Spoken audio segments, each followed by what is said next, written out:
Et en fait, aujourd'hui, on regarde de très près quelles sont les politiques nationales. Donc, les gouvernements nationaux ont un rôle très important à jouer. En fait, c'est l'élément clé de la structure économique internationale, que ce soit pour les flux de capitaux qui ont été alimentés non pas par d'autres facteurs, mais bien par les politiques nationales.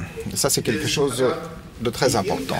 Deuxième enseignement, l'impact de la mondialisation, notamment pour ce qui est de l'intégration financière, pour la transmission des impulsions économiques et autres d'un pays à l'autre. Ce que nous avons vu dans la crise financière et économique, nous avons vu que les liens financiers internationaux sont extrêmement interconnectés. Et tout ceci est extrêmement resserré, ce qui fait que ce qui se passe quelque part a immédiatement un impact ailleurs, d'un pays à l'autre. Et c'est pratiquement instantané. Ça peut être positif, ça peut être négatif, voire désastreux selon les circonstances. Mais l'économie mondiale, sur le plan financier, est enchevêtrée à tel point, c'est-à-dire les économies nationales qui la constituent sont à tel point dépendantes les unes des autres que lorsqu'il se passe quelque chose dans un pays, eh bien, cela a un impact immédiatement dans le pays voisin. Donc une intégration, si l'on veut, financière, qui s'est faite à une très grande vitesse et qui, en fait, montre que la nécessité de la collaboration internationale est vraiment d'actualité.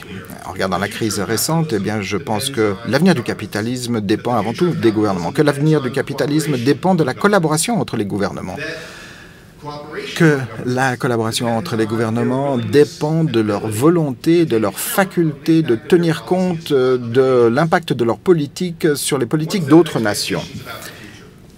Maintenant, en ce qui concerne les attentes pour l'avenir, et toujours en revenant à ce qui a été dit ce matin, eh bien, depuis 10 ou 15 ans, l'économie mondiale a suivi une tendance de croissance qui n'est aujourd'hui plus durable. Depuis 10 ou 15 ans, un groupe de pays comptait pour sa croissance économique sur la consommation financée par la dette, des emprunts faits à l'étranger pour financer une consommation croissante et une activité de plus en plus intense, alors qu'un autre groupe de pays a compté sur les exportations comme étant le moteur de la croissance économique. Ça, ce sont les déséquilibres économiques ou macroéconomiques dont nous avons parlé très souvent. Alors, ce genre de déséquilibre, ce n'est pas vraiment quelque chose de grave. C'est grave, évidemment, à long terme, et c'est la durabilité du système qui est en fait en jeu. Et je dirais qu'il va falloir apporter des changements économiques très importants, non seulement dans les différents pays, mais au plan international.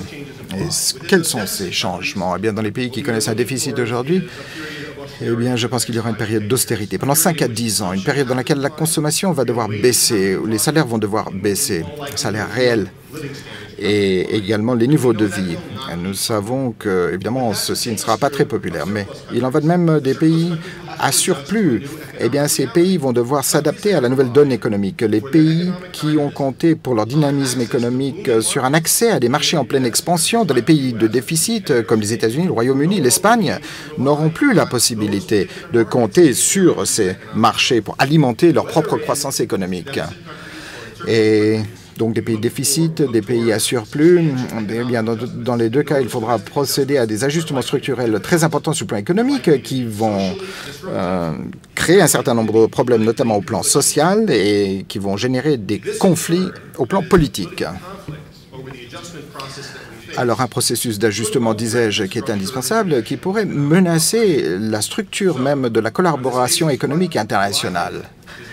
Et ainsi, pour moi, quel est, à la lumière de ces réflexions, l'avenir du capitalisme? L'avenir du capitalisme, je crois que ce sera un monde dont les politiques nationales joueront un rôle crucial. L'avenir du capitalisme, c'est un avenir où les différents pays pourront travailler les uns avec les autres, s'aider ou se faire du mal s'ils le souhaitent, mais les impacts se feront ressentir très rapidement. Un monde dans lequel l'économie internationale va engendrer un certain nombre de problèmes politiques, non seulement au plan international, mais également au plan national, dans les différents pays. Donc un certain nombre de controverses qui sont de nature à menacer la collaboration entre les nations du monde. Donc nous avons un certain nombre de défis très importants à relever si nous voulons créer un ordre économique international véritablement ouvert. Je vous remercie. Merci.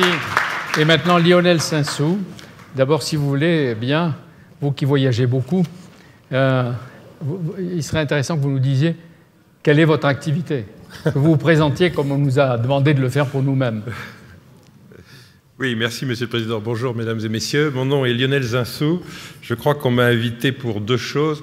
La première, c'est que sous un certain angle, je dois être un financier français, puisque je suis président de